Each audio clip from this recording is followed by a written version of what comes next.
Bueno, pues buenas tardes, soy Alfredo Hernando y muchísimas gracias por estar aquí. Tenía preparado pintar un cuadro y bailar un trap, pero como eso ya lo hemos hecho en las dos intervenciones anteriores, no lo voy a hacer por no repetirme, porque es una cosa que está sobrevalorada en las intervenciones, bailar, el trap, el cuadro, y digo, pero ya está bien, ¿qué está pasando aquí? ¿Qué hay que hacer ahora para venir a compartir algo una tarde antes de un partido de España? O sea, ¿qué puede salir mal en una tarde así, no? Bueno, pues muchísimas gracias por estar aquí y por compartirlo con vosotros. Estoy muy contento que me hayan invitado, ¿no? Gracias por la invitación a un evento de Real Influencers, porque yo tengo una asociación que he creado propia, por ahora soy yo el presidente, soy el único, de Desinfluencer. O sea, yo soy un desinfluencer. Un desinfluencer básicamente es una persona que se levanta por la mañana y dice, hija, a desayunar hay manzana y tostadas, y dice, sí, quiero melón y magdalenas, papá. Y así, y te levantas y dices, ¿qué quieres? ¿1 o 2? Y dices, sí, 3. No, 1, 2, 5. No, 1, 2, ¿qué pasa con la guardería de los números, niña? Porque así, entonces yo soy un desinfluencer. He entrado, empecé siendo orientador y cuando era orientador no daba las suficientes horas de clase como el compañero. Cuando luego daba las clases no daba las suficientes porque no sabía de esto. Luego cuando hablaba con los inspectores no era inspector. Cuando hablaba con los psicólogos no era de la clínica, era de la educativa. Luego ya cuando te sales ya no eres de nada. Así que soy un desinfluencer comprometido, que lo que hago es que yo, donde pongo el punto de mira, espero que la gente vaya alrededor en otra dirección. Entonces, como yo ya lo sé, lo que hago es mandar mensajes extraños y así la gente va por el camino que desinfluenzo con mucho orgullo, ¿vale? Bueno,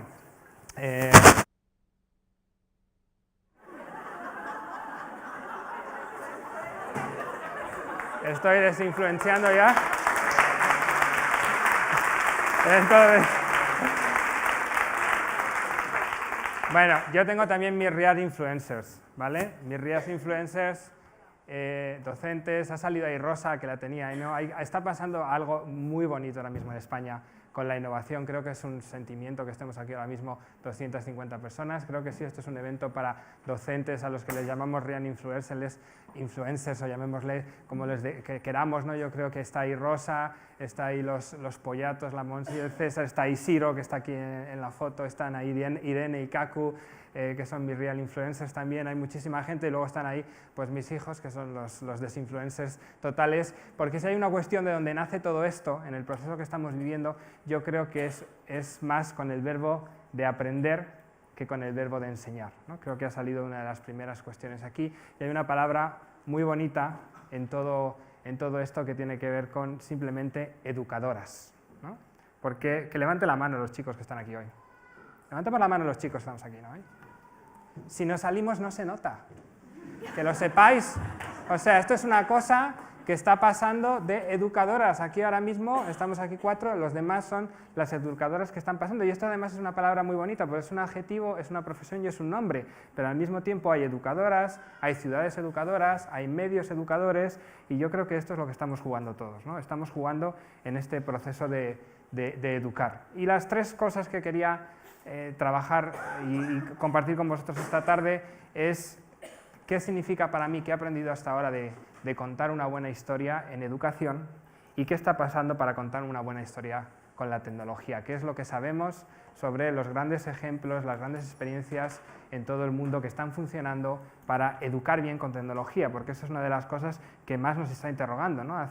Francesc Pedró ha sacado muchísimas publicaciones con la OCDE y las conclusiones son nefastas, ¿no? Hay un tocho de 300 páginas y dice, no está del todo claro si la tecnología ayuda más o menos. Dice, bueno, ya os he ahorrado las 300 páginas, ¿no? Podéis ir al partido de... Pero bueno, ¿qué me estás diciendo con esto? ¿Qué está investigando? Pero sí hay más de lo que parece, ¿no? Entonces sí que me gustaría compartir qué contar una buena historia en educación para aprender y cómo todo esto nos está ayudando mucho a la tecnología y qué está funcionando bien.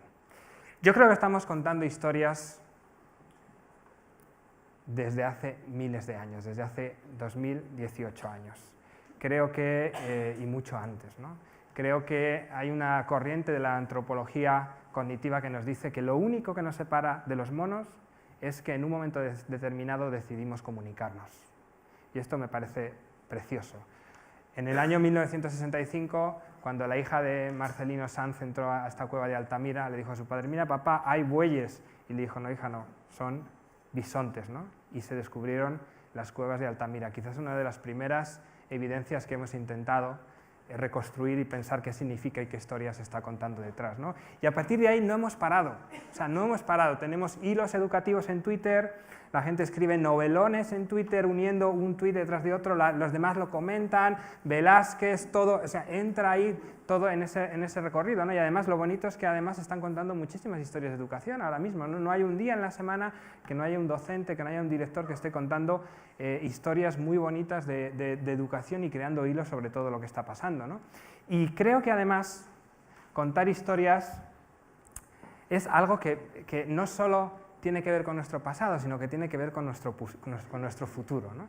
Creo que llegados a este momento donde la tecnología parece que es lo que realmente nos está haciendo avanzar, hay algo muy interesante porque desde Isaac Asimov hace ya muchos años que la ciencia ficción se adelantó y nos dijo a todos, si creamos un mundo donde podemos crear replicantes, robots que se parezcan físicamente tanto como a las personas, lo único que les permitirá vivir en ese mundo es que seamos capaces de contar bien su propia historia. Hay muchísima novela de ciencia ficción y creo que uno de los mejores ejemplos, no sé si alguien conoce esta serie, Westworld, es una maravilla, todo gira en torno a la narración, todo gira en torno, es una serie de ciencia ficción y todo gira en torno hacia cómo contar buenas historias y hacia un clásico del futuro de la ciencia ficción que es si ahora mismo seríamos capaces de duplicarnos a nosotros mismos y tuviéramos esa tecnología, solo funcionaría si pudiéramos contar bien la historia de quiénes somos, porque si no, nuestro otro yo rechazaría la realidad. Y creo que esto es muy bonito, porque independientemente de que nos vayamos al pasado o al futuro, siempre ha habido alguien que ha empezado por contar las historias, y es que en educación hemos sido los primeros buenos contadores de historias. Ha habido proyectos educativos antes que ministerios de educación, ha habido oralidad antes que proyectos educativos, y lo que hacía un buen docente y lo que hemos hecho antes de que existieran formas de empaquetar el conocimiento era contar historias. Transmitíamos el conocimiento contando estas historias y esto lo hemos transformado millones de veces, ¿no? ¿Y qué significa contar una buena historia para aprender mejor? Creo que si hay alguien que ha revolucionado el modelo ha sido Pixar en los últimos años, ¿no? Porque alguien dijo, vamos a contar historias con una tecnología que no funciona del todo bien, ¿no? Y lo han vuelto a hacer, lo hacen constantemente, ¿no? Hacen la mejor película de superhéroes en formato de animación, ¿no? Y hacen Los Increíbles y luego sacan Los Increíbles 2 y también funciona muy bien hace unos días y funciona bien y cuentan muy bien las historias y no les importa la tecnología que tengan, lo que hacen es contar muy bien la historia, ¿no? Y hay una escena que quería poner como ejemplo de lo que vivo en el día a día para contar bien historias, y es que hay en un momento al final de la película de Toy Story, cuando el Buzz Lightyear, el robot, se pone un cohete al final, encima de él, ¿no? Se pone un cohete, se lanza hacia arriba, ¿no? Y el vaquero le dice, pero tú no puedes volar, y él le dice, no te preocupes, y entonces saca las alas, se va el cohete y empieza a planear, ¿no? Y el vaquero le dice, estás volando, y él dice, no, esto no es volar, esto es caer con estilo. Y esto es lo que yo estoy viviendo constantemente en mi día a día. Yo me dedico a escribir, ahora durante los últimos meses, durante los últimos 2 años ya, buenas historias en educación, historias de éxito, y todas las mañanas cuando llego, según acabo, llego con un petardo y cuando voy a acabar el día y salgo de la biblioteca, tengo la sensación de que he estado cayendo con estilo durante todo el día y constantemente, ¿no? Entonces, no sé si podemos volar contando bien historias en el aula. Lo que sí que vamos a hacer es caer con mucho estilo y estaremos lo más alto que podamos, ¿no? ¿Qué funciona bien para contar una buena historia, para aprender, ¿no? Se dicen muchas cosas. Se dice que hay que poner algo de ti, que tienes que contar una anécdota al principio, que tienes que referenciar a otros, que tienes que poner una foto de tus hijos, ¿no? Eso es un cliché rápido, recomendado para empezar.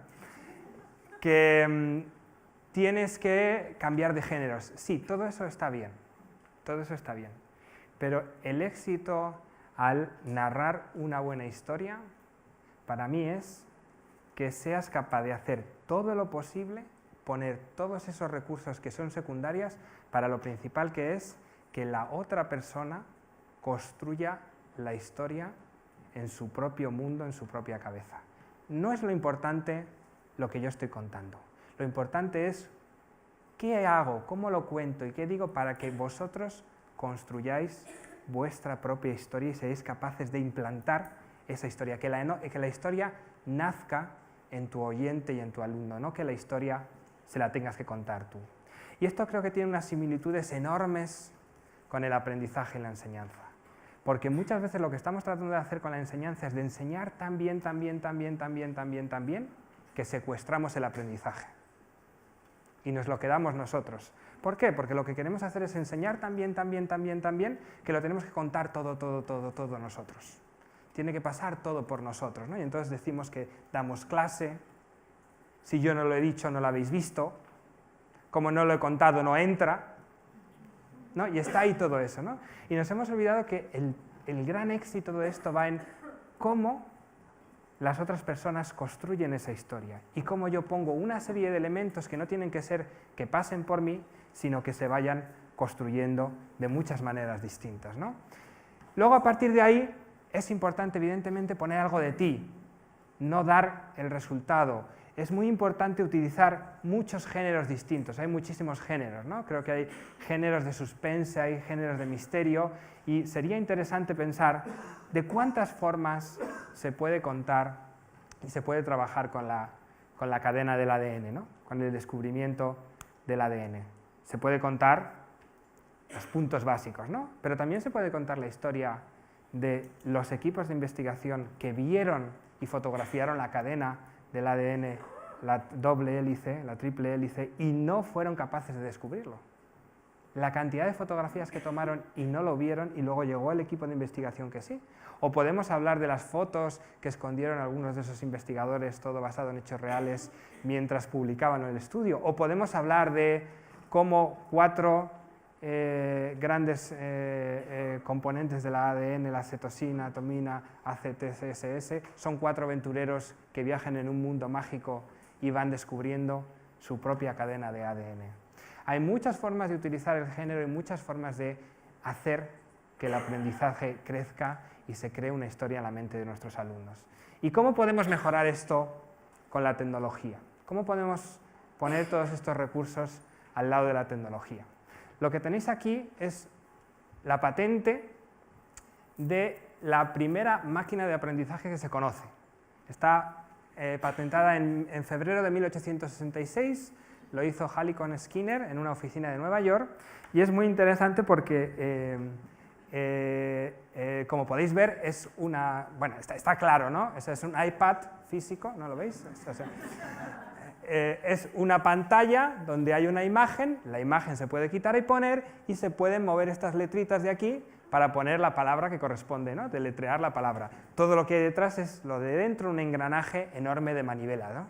Pero es muy interesante porque cuando Skinner fue a la oficina de patentes a patentar este invento, pues en 1866 no había un apartado para máquina de aprendizaje, y entonces lo pusieron como caja musical, porque era lo que más se parecía a lo que en ese momento podía existir, ¿no? Entonces, esta es la primera máquina de aprendizaje. Nosotros tenemos en el aula una máquina de aprendizaje muy básica que es una tiza. La tiza es tecnología y el iPad es tecnología, y esta máquina de aprendizaje es tecnología. Pero lo que podemos hacer con esa tecnología es cualitativamente y cuantitativamente muy distinto para hacer que la historia crezca en los alumnos y sean ellos los que tienen que hacer todo ese proceso. Hay 3 grandes escenarios que están funcionando muy bien para introducir tecnología en el aula y mejorar el aprendizaje. El primer escenario es el que lidia con la sobreabundancia. Hay miles de ejemplos, pero algo que me gusta a mí mucho es algo que acabo de descubrir, que es que en octubre del año pasado Stephen Hawking puso su tesis en abierto en la biblioteca de la Universidad de Cambridge, y puso la tesis para que todo el mundo pudiera acceder a ella, ¿no? Y entonces yo consulté la tesis, ¿no? Porque tengo mucho tiempo libre, y dije, bueno, pues vamos Vamos a, en vez de ver el partido de España, mientras veo Portugal y España, pues vamos a ver. Y entonces, 14 referencias bibliográficas. En el año 1965, claro. En el año 1965, una tesis de este calado tenía solo 14 referencias bibliográficas. Era imposible acceder a más información. Era muy difícil, tenías que estar en un sitio indicado. Ahora mismo tenemos el gran paraíso de la conectividad, que es un espacio genial de inspiración. Pero el gran problema es que no sabemos cómo manejarlo. Esto ha hecho que pasen cosas muy interesantes, como que el concurso de ¿Quién quiere ser millonario? Cancelase el comodín del público en el año 2010, porque cada vez que alguien llamaba a alguien, el otro estaba delante de la Wikipedia buscando la solución. Entonces en el año 2000, el público no de la llamada, perdón. Tuvieron que llamar el de la llamada porque estaba todo el mundo enseguida conectado. O que, y esto no es ciencia ficción, el Ministerio de Educación de Dinamarca en el año 2014 ya aprobó que en la etapa de educación secundaria, durante el tiempo de cualquier tipo de evaluación, los alumnos se pudieran levantar y consultar los dispositivos tecnológicos que tenían en el aula. Porque no vivían en un mundo desconectado. Y esto cambia mucho lo que entendemos que tiene que pasar. Entonces, ¿qué funciona? ¿Qué funciona para manejar toda esta cantidad ingente de tecnología, esta cantidad ingente de información? Lo primero que está funcionando es un concepto que me fascina, que es el de las playlists educativas. La playlist es la cinta de cassette remezclada de los 80 en formato digital. Una playlist es lo que estamos acostumbrados a tener todos, tener una lista de elementos favoritos, una lista de vídeos, una lista en Spotify y la vida que estamos acostumbrados a llevar en Spotify, ¿no? Esa vida en la que tú ves los discos, ves las canciones que tienen. Ahora, quitad la palabra disco y quitad la palabra canción y poned el título de un tema, actividades y recursos, ¿no? Entonces tú tienes un disco tema que está lleno de posibles actividades, vídeos, podcasts de distinta naturaleza, de distinto tipo, de distinto contenido, que incluso pasan dos cosas. Yo lo puedo hacer como docente, pero los alumnos pueden poner y mover cuáles son sus favoritos o no y encontrar otros, ¿no? Y esto se puede hacer con muchos formatos y con herramientas gratuitas o no muy diferentes, ¿no?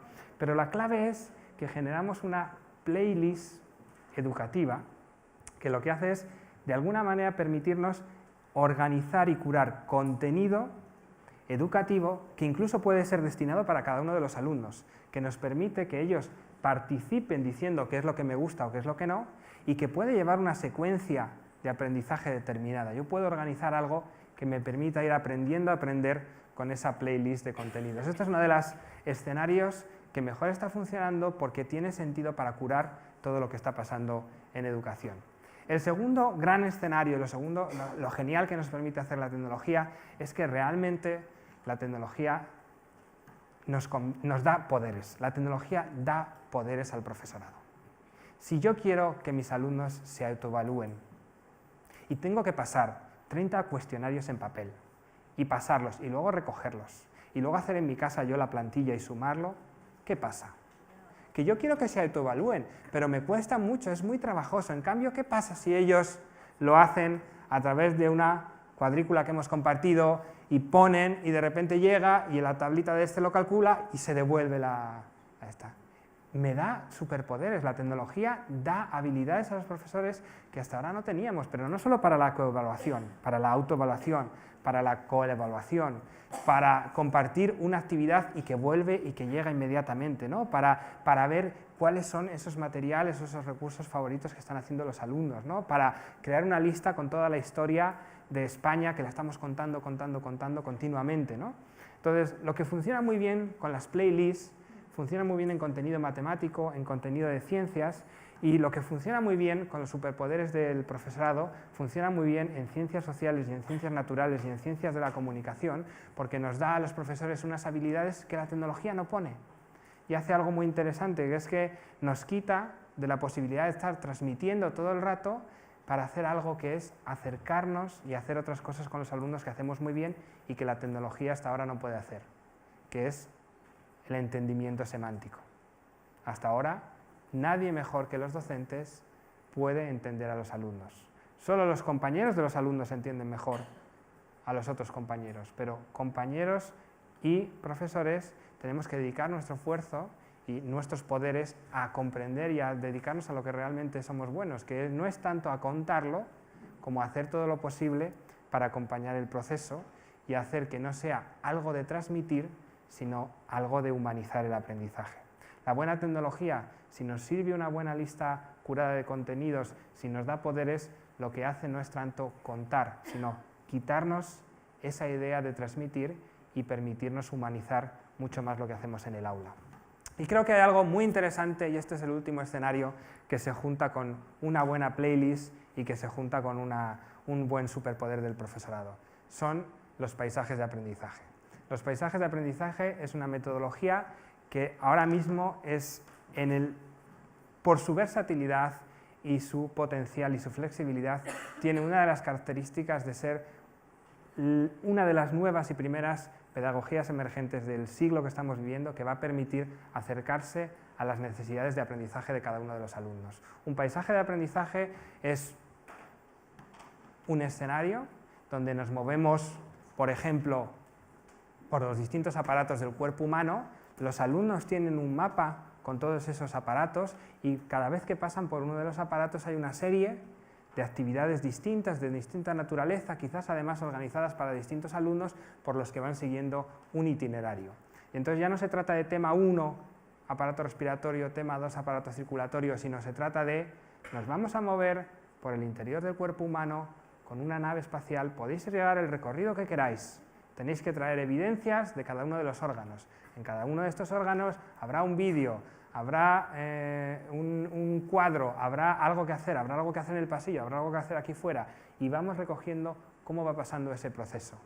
Lo que logramos será el conjunto de nuestra evaluación. Y no nos vale solo para el cuerpo humano, nos vale para volar a otros planetas, para tener una nave espacial y movernos en distintas dimensiones, nos vale para aprender cómo funciona un cuadro y movernos por encima del cuadro de Velázquez y ver lo que está pasando y ver quién canta y cómo canta, y lo que tenemos es una de las posibilidades que mejor funcionan con la tecnología ahora mismo para llegar a cubrir de verdad las necesidades de cada uno de nuestros alumnos.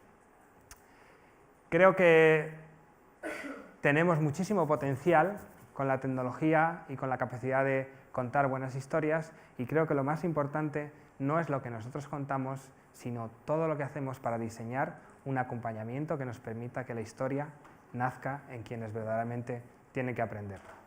Muchas gracias y buen coffee break.